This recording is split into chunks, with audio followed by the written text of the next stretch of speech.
রাধে রাধে। আজকে আমি একটা নতুন রেসিপি নিয়ে আপনাদের সামনে উপস্থিত হয়েছি।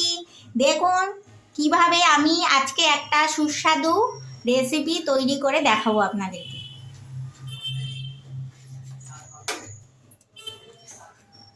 প্রথমে আমি নানান রকম ভেজিটেবিল সব কেটে নিয়েছি। কেটে এবার এটাকে আমি ভাজা করে নেব। কড়াইতে তেল দিয়েছি, সাদা তেল গরম করে নিয়েছি। এবার একে একে সব ভেজিটেবিলগুলো এর মধ্যে দিয়ে দেবো।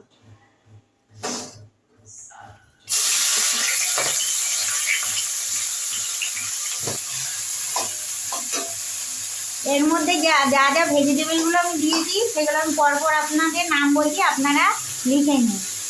আমি দিয়েছি সবুজ ক্যাপসিকাম, হলুদ ক্যাপসিকাম আর লাল ক্যাপসিকাম দিয়েছি, ফুলকপি, মটরশুঁটি, বাঁধাকপি দিয়ে আমি এবার এটা ভালো করে ভাজা ভাজা করে নেব।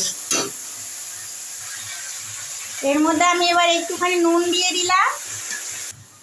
দেখুন বন্ধুরা, এটা আমি দেরাদুন রাইসের ভাত করে নিয়েছি।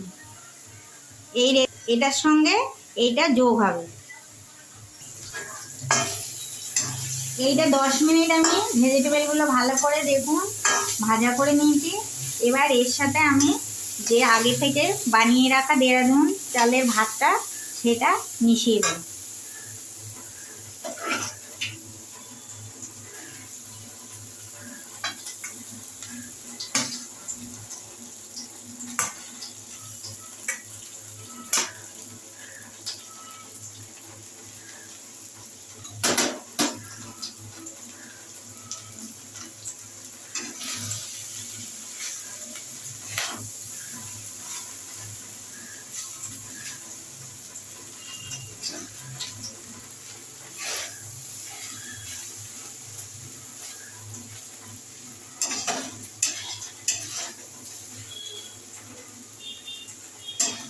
এরপরে পরিমাণ মতো যে যা পছন্দ করে ঝাল মিষ্টি এর সাথে যোগ করে দিতে পারেন।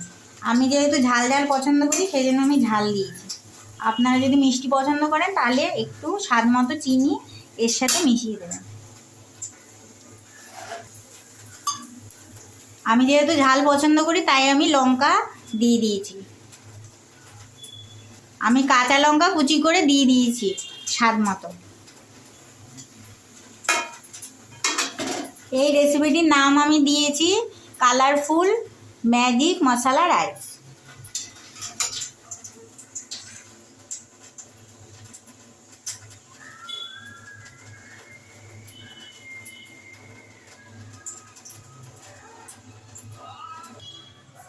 এই দেখুন বন্ধুরা, আজকের আমার এই রেসিপিটি তৈরি হয়ে গেছে, সুস্বাদু মশলা কালারফুল রাইস।